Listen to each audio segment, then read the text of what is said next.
बताना चाहूँगा कि हमारी ये जो रीजन है कश्मीर रीजन, ये पिछले 1 साल से कितने स्ट्रेस में चल रहा है और एक इकनॉमिक डाउनफॉल उसमें आ चुका है। बिज़नेस सेक्टर पूरा ख़त्म हो गया। बैंक्स जो हैं, अकाउंट्स हैं, हैवी अकाउंट्स भी NPA चले गए। एंड इसमें हमने बहुत एक कमी देखी कि हमेशा यूथ को जो है पीछे रखा जाता है, उनकी बात करने के लिए कोई नहीं है। गवर्नमेंट जॉब्स यहाँ पे हैं नहीं, तो हमको तो अब खुद एक सेल्फ एम्प्लॉयमेंट का जो पैटर्न है उस पे हमको काम करना है। हम पिछले 1 साल से एक बिज़नेस रिवाइवल के पैकेज की बात कर रहे हैं, स्टेट गवर्नमेंट से, सेंटर से बात कर रहे हैं। जो हमारे 1-2 गवर्नर्स आए यहाँ पे, फिर लेफ्टिनेंट गवर्नर आए, उनके साथ डिस्कस हो रहा है। और आज मुझे लगता है कि उस मेहनत का, उस जदोजहद जो हमने की, उस जदोजहद का आज हमको फ्रूट मिल चुका है।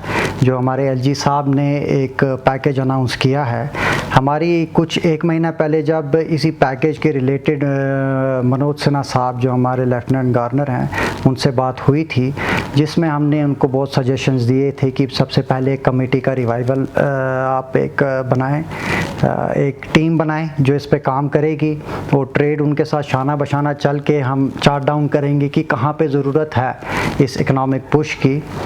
और मुझे लगता है शायद उसके बाद 2 या 3 मीटिंग्स में वो करके इन्होंने थ्रू कर दिया। ये बहुत ही एक अर्जेंट बेसिस पे इन्होंने थ्रू कर दिया। मैं ज़्यादा आपको सर बताना चाहूँगा यूथ एंटरप्रेन्योरशिप और वुमेन एंटरप्रेन्योरशिप पे।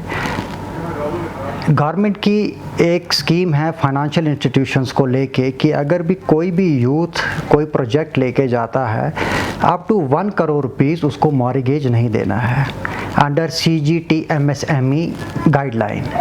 उसका जो गारंटर है वो गवर्नमेंट रहेगी।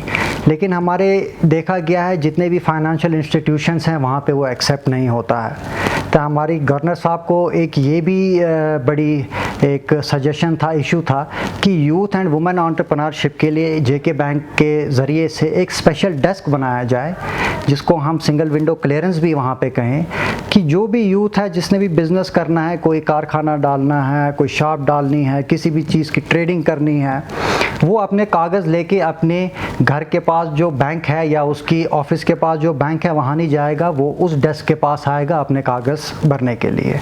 और जो भी जेन्युइन केसेस हैं वो विदिन कपल ऑफ डेज़ जो है वो सैंक्शन हो जाने चाहिए, जितने भी केसेस हैं। सेकेंडली, हमने वुमेन एंटरप्रेन्योरशिप पे आप देखा गया है कि यहाँ पे अब बच्चियाँ जो हैं वो घर पे बैठ के या ऑनलाइन बिजनेसेस बहुत ज़्यादा इन्वॉल्व, वुमेन एंटरप्रेन्योरशिप पिछले 2-3 साल से बहुत इवॉल्व हो रही है कश्मीर में। तो थोड़े हमारी कल्चर की बाइंडिंग्स भी हैं, उसमें भी हमारी एक इनकी रिकमेंडेशन थी कि एक women market place, dedicated women market place कोई एलोकेट की जाए, जिसमें जो शॉप्स हैं, जो एरिया है वो अलॉट किए जाए, जितनी भी हमारी वुमेन एंटरप्रेन्योर्स हैं जो उसमें शिरकत करना चाहती हैं, और वहाँ पे जो मार्केट होगा it will be a dedicated women entrepreneurship.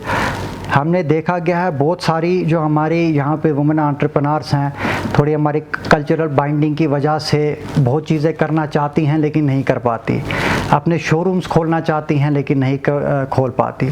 तो एज अ रिज़ल्ट उसमें हमने पूरी रिसर्च करने के बाद एक ये सजेशन दी है कि एक डेडिकेटेड वुमेन एंटरप्रेन्योरशिप का वुमेन मार्केट प्लेस एक वो होनी चाहिए।